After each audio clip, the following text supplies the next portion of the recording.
개념 복습 첫 번째 시간으로 다항식의 연산에 대하여 살펴볼 거야. 다항식의 연산이라고 하는 건 덧셈, 뺄셈, 곱셈, 나눗셈을 얘기하잖아. 그런 걸 또 사칙 연산이라고도 하지. 그래서 이 다항식의 연산에는 이제 크게 세 가지가 있다고. 다항식의 덧셈과 뺄셈이 있고, 다항식의 곱셈이 있고, 다항식의 나눗셈이 있어. 그 중에서 오늘은 다항식의 덧셈과 뺄셈에 대해서만 공부할 거야. 그러니까 오늘은 좀 가벼운 내용이야. 사실 중학교 1학년, 2학년 때 다항식의 덧셈과 뺄셈을 공식적인 표현을 쓰지 않았을 뿐이지 우리가 흔히 해왔다고. 이른바 동류항 정리라는 이름으로. 왜 문자와 차수가 같은 항을 동류항이라고 하잖아. 동류항이 있으면 동류항을 정리해 줘야 되잖아. 그 과정에서 다항식의 덧셈과 뺄셈이 이루어지는 거야. 물론 이제 고등학교 과정은 중학교 과정과 달리 식이 좀 더 길어지니까 계산이 좀 더 복잡해지는 그런 차이점은 있겠지. 하지만 그 본질은 변하지 않는다는 얘기지. 그러니까 가벼운 마음으로 수업을 들어도 된다는 얘기를 하는 거야. 그리고 이 지금 인강 제작의 목적은 방학 때 선행한 내용을 바탕으로 지금 현재 학원에서 RPM 문제집을 가지고 문제풀이 수업을 하고 있잖아. 그런데 이제 그 당시에는 중학생 신분이었기 때문에 그냥 수업만 받고 집에 가서 복습하지 않은 학생들이 많을 거 아니야. 그런 학생들은 지금 문제풀이 수업을 할 때 다소 좀 힘들다는 걸 느끼지. 마침 이제 요즘 뭐 코로나 그런 사태 영향도 있고 해서 겸사겸사 지금 인강 제작을 개념 복습 차원에서라도 따로 제작을 하고 있는 거니까 뭐 힘들더라도 집에 돌아오면 꼭 인강으로 복습을 한 다음에 수업에 참여해 주길 바래. 그리고 인강 복습이라고는 하지만 뒤늦게 들어오는 학생들 같은 경우에는 선행을 전혀 안 했기 때문에 그 학생들은 뭐 수업 들으면 뭔 말인지 모를 거 아니야. 다 욕처럼 들릴 거 아니야. 그래서 그런 학생들을 위해서라도 개념 복습이라고는 하지만 정규 수업 할 때처럼 설명할 건 다 설명을 할 거야. 문제풀이도 뭐 대표 문제 같은 경우 웬만한 건 다 해줄 것이고, 그러니까 뭐 크게 걱정 안 해도 돼요. 그러니까 뒤늦게 들어온 학생들은 한 번 봐갖고는 안 돼. 알 때까지 계속 듣고 또 들으라고. 자, 그러면 첫 번째 다항식의 덧셈과 뺄셈. 그럼 먼저 다항식에 대해서 살펴봐야 되겠지. 다항식 많이 들어봤잖아. 항이 여러 개인 식을 다항식이라고 하지. 자, 예를 들어 3x제곱 마이너스 2x 플러스 1이라는 식이 있다고 하였을 때 이런 걸 다항식이라고 하는 거지. 이런 걸. 왜? 항이 하나, 둘, 셋 있잖아. 이때 얘를 가장 앞에 있는 얘를 뭐라고 불러? 2차 항이라고 부르지. 그 다음에 가운데 있는 이놈을 1차 항이라고 부르며 마지막 1을 상수항이라고 부르잖아. 어때? 중학교 때 다 들어봤던 얘기지. 그리고 이 문자가 곱해진 이 횟수, 이 숫자를 차수라고 부르지. 차수. 어떤 친구들은 쌤, 제 지수 아니에요? 맞아, 지수라고도 해. 근데 일반적으로 지수라고 할 때는 이 x라는 문자의 하나요. 우리가 어떤 이야기를 할 때 얘기하는 거지. 즉 x제곱은 x가 두 번 곱해졌다 하는 의미에서 지수라는 표현을 쓰는 거고, 이처럼 식으로 얘기할 때는 이 문자가 곱해진 이 횟수, 이 숫자를 뭐라고 불러? 차수라고 부르는 거야. 그래서 얘를 2차항, 얘를 1차항이라고 하는 거잖아. 그리고 얘들아, 얘도 사실은 엄밀히 얘기하면 x 0제곱이야. 그러니까 0차야, 0차에도. 모든 수 0제곱은 1이잖아. 곱하기에서 1은 생략하니까 생략된 것 뿐이야. 그리고 이 앞에, 문자 앞에 곱해진 이 숫자를 뭐라고 불러? 개수라고 부르지. 그러니까 2창의 개수는 3이고, 1창의 개수는 여기서 조심해야 지 2가 아니라 마이너스 2지. 그리고 이와 같이 숫자로만 이루어진 항은 상수항이라고 불러. 근데 여기에서 이제 반전이 있는 거야. 고등학교 수학에서 중학교 수학과 달라지는 점이 있다면 바로 이 상수항과 계수에 대한 해석이야. 그러니까 중학교 과정에서는 상수항을 숫자로만 이루어진 항이라고 얘기를 했다면 고등학교 과정에서는 이처럼 특정 문자를 사용하지 않는 또는 포함하지 않은 항을 상수항이라고 해요. 그러니까 여기서는 지금 문자가 x라는 문자밖에 없기 때문에 그냥 상수항을 물어봐도 일이 들터이고, 이 식이 x에 관한 식일 때, 문제에서 이 식이 x에 관한 식일 때, 그걸 이렇게 수학적 기호로 fx라고도 씁니다. 이 식이 x에 관한 식일 때 상수항은 이라는 질문을 하여도 x라는 문자를 사용하지 않는 항은 얘밖에 없으니까 똑같이 상수항은 1이 되겠지. 그런데 얘처럼 여러 문자가 섞여 있는 곳에서는 달라진다는 이야기지. 예컨대 지금 이 주어진 조건에서 상수항은 아무 말이 없었기 때문에 뭐가 돼? 4가 되는 거예요. 4가. 그런데 여기에서는 x에 대한이라는 특정 문자를 제시를 했잖아. 그러니 이 문제에서 상수항은 x를 사용하지 않는 항을 모두 상수항으로 취급하겠다는 거야. 따라서 너는 x가 2번 썼잖아?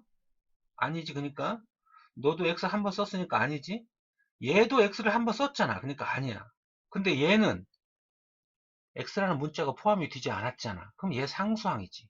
얘는 기존에 이미 상수항이었고, 그러니까 이 2번에 대한 답은 4가 아니라 뭐가 돼? 5y 플러스 4가 된다는 사실에 주의하면 돼. 그러니까 중학교 때는 이런 걸 안 다뤘다는 거지. 이해 가죠? 이것만 조심하면 돼. 또 하나, 계수에서도 이제 중학교 과정에서는 계수가 문자 앞에 곱해진 숫자였단 말이야. 가령 이 창의 계수가 뭐냐라고 물었다면 3이지. 그 다음에 1창의 계수가 뭐냐라고 물어봤다면 2가 아니라 마이너스 2라고 그랬어. 이와 같이 문자 앞에 곱해진 숫자를 계수라고 하였다면 고등학교 과정에서는 특정 문자를 제외한 나머지 부분이야. 그러니까 지금 여기 3번 문제처럼 x에 대한 x라는 특정 문자가 단서로 주어졌잖아.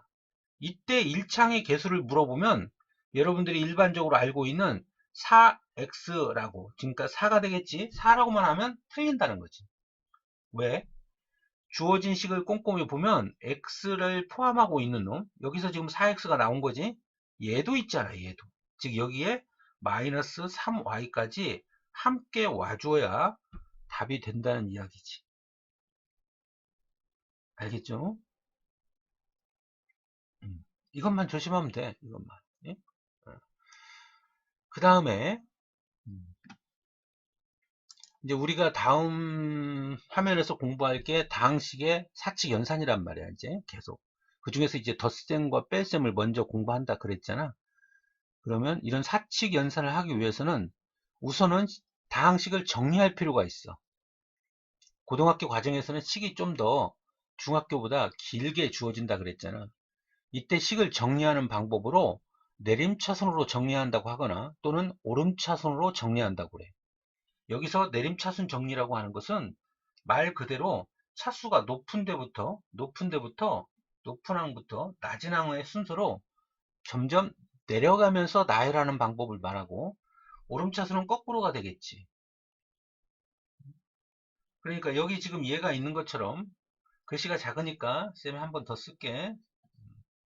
2 플러스 3y 플러스 5x 플러스 x제곱 y 마이너스 x제곱이라는 식이 주어졌을 때 얘를 만약에 내림차순 정리를 한다.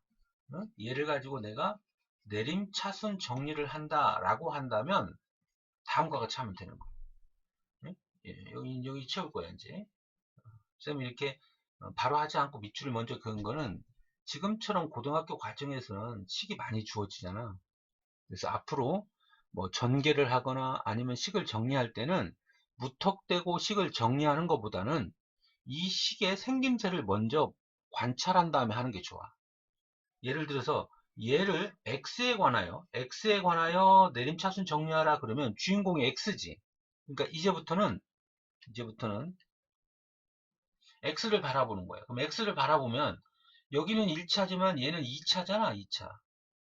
그러니까 가장 높은 차수가 2차니까 이렇게 식의 결과의 생김새를 미리 예측을 하라는 거지. 이와 같이. 나 지금 x에 대해서 뭐 한 거야? 내림차순 정리한 거지. 왜? 2차, 1차 상수니까. 상수도 사실 여기 0차 이렇게 생략되어 있다고 그랬어. 그러니까 2, 1, 0 점점 내려갔잖아. 그런 다음에 앞에서부터 쭉 개수만 쓰면 돼. 2는 x가 없지. 그러니까 여기 오면 되겠네.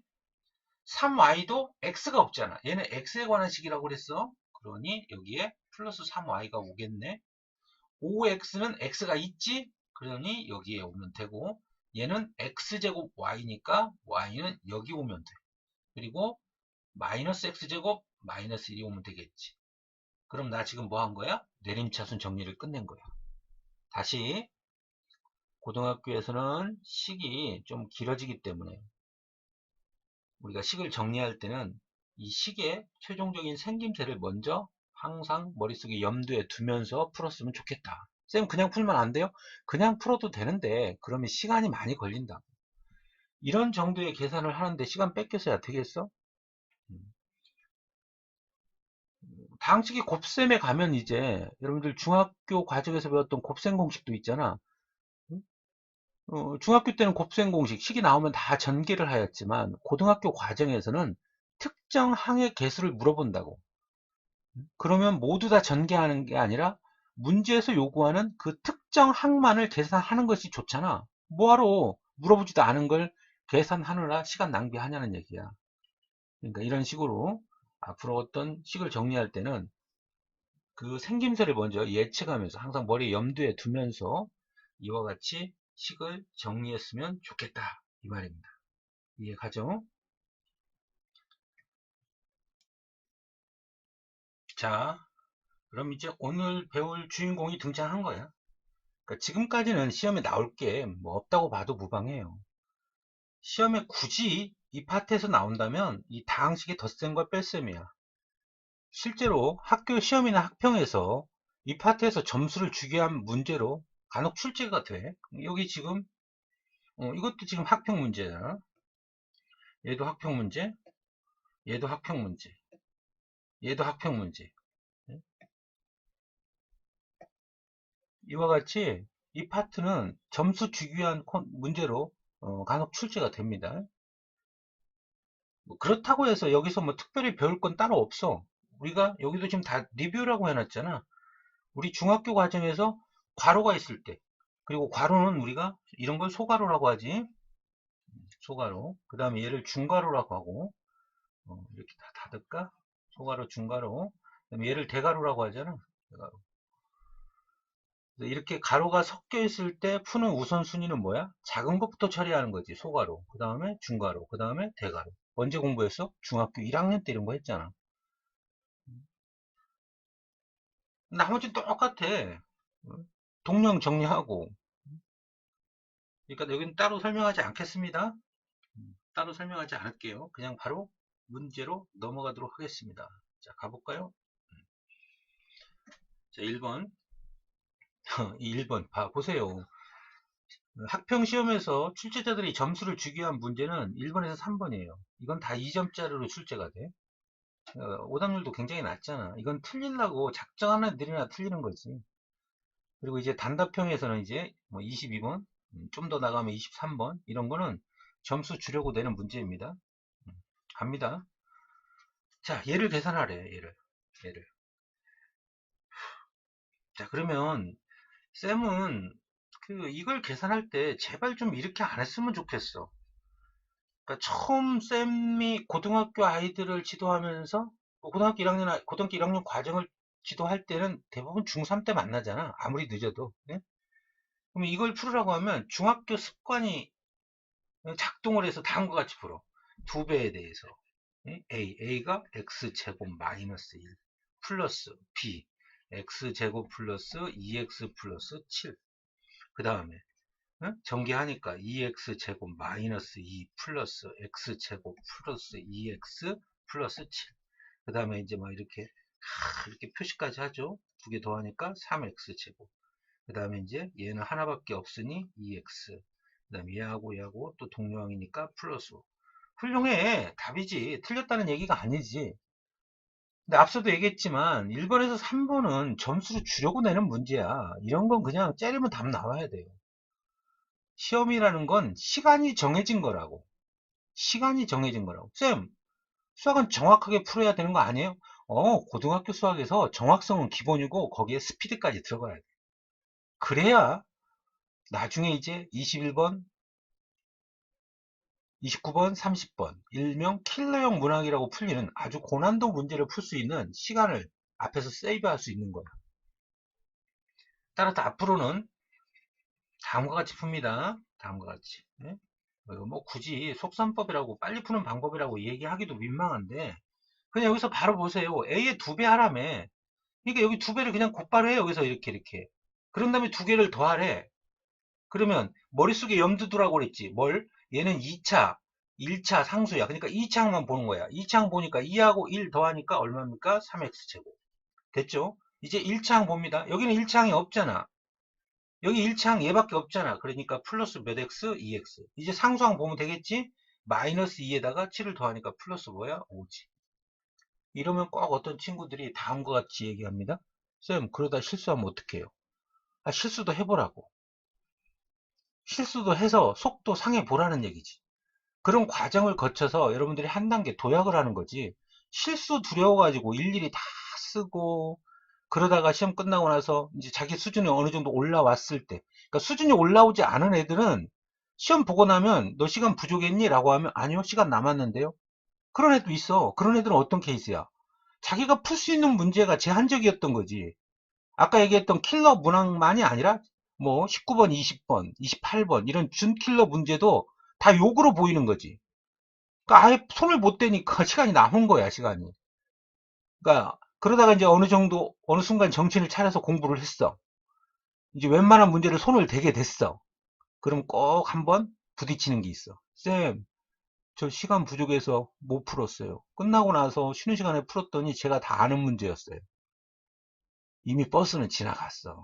실제로 쌤이 지도하면서 고3 아이들 중에 그런 아이들 허다하게 봅니다.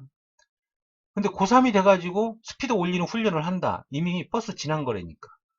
그래서 지금부터 여러분들이 자꾸 이런 점에 대해서도 좀 경각심을 가지고 실수 두려워하지 말고 자꾸 합니다. 다음 문제.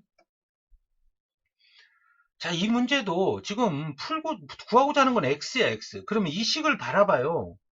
이 식에서 x는 어떻게 돼? 얘 쪽으로 넘어가니까 2x, 얘 넘어가니까 마이너스 b. 그걸 양변을 2로 나누면 되니까 x는 어떻게 되는 거야? 2분의 a-b가 된다는 얘기죠. 그러니까 지금부터 나는 어떻게 할 거야? a에서 b를 뺀 다음에 2로 나눌 거야. 됐죠? 그럼 바로 갑니다. 얘도 머릿속에 생김새를 예측합니다. 3차만 뭐야? 3차만. 3차 없잖아, 얘는. 그러니까 2가 될 텐데 3창의 개수는 2잖아. 2가 될 텐데 그걸 2로 나누니 1이잖아. 따라서 x세제곱. 다음 2창 봅니다. 2창. 여기서 여기를 빼니까 뭐야? 0이잖아. 0은 2로 나눠봤자 0이네. 다음 1창 봅니다. 여기서 여기 빼봤자 0이잖아. 2로 나누면 없네. 다음 1에서 3을 빼면 마이너스 2지. 그런데 2로 나눴으니까 마이너스 1이 답이 되겠죠. 다음. 자, 이번 문제는 앞에 거하고 유형이 조금 다르지. 그러니까 앞에서는 어, 각각의 A와 B가 이렇게 구체적으로 주어졌었잖아. 그런데 이 문제에서는 그들의 합과 그들의 차가 주어졌어. 그럼 이럴 때 어떻게 해야 되겠어?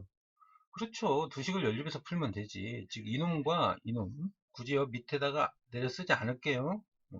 이놈과 이놈을 B를 남기려면 뭐 해야 되겠어? 빼면 되지, 빼야지. 그러면 A 빼기 A니까, 좌변끼리, A 빼기 A니까 A 안녕 없어지고, B 빼기 빼기 B니까 2B지. 그럼 내가 구하고자 하는 B는 여기서 여기를 뺀 다음에, 여기서 여기를 뺀 다음에 2로 나눠주면 되겠네. 갑니다. X제곱에서 X제곱 빼니까 0. 아예 사라지지. 3X에서 마이너스 마이너스 x니까 4x, 2로 나누니까 2x가 되겠네. 4에서 2를 빼니까 2로 나누니까 1. 이 최종적인 답이 되겠습니다. 자, 오늘의 마지막 문제입니다.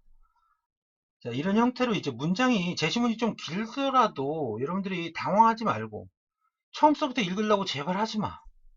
쌤, 그러면 안 돼요? 아, 돼. 근데 나는 그거보다 더 좋은 방법, 이렇게 하는 게 더 좋지 않겠나 싶은 거예요. 선택은 물론 여러분들의 몫입니다. 수학은 항상 물어보는 게 뒤에 있으니까 괜히 앞에서부터 읽으면서 힘 빼지 말라고. 수학 자신 없어 하는 애들의 또 특징 보면은 앞에서부터 읽다가 뭔 말인지 몰라서 다시 읽고 그러다가 색칠도 막 하고 그러지 않아요? 그러면서 흐름 이미 놓쳐버리고. 그러니까 구하고자 하는 거에 집중하자고. 출제자는 지금 F10을 물어봤다고.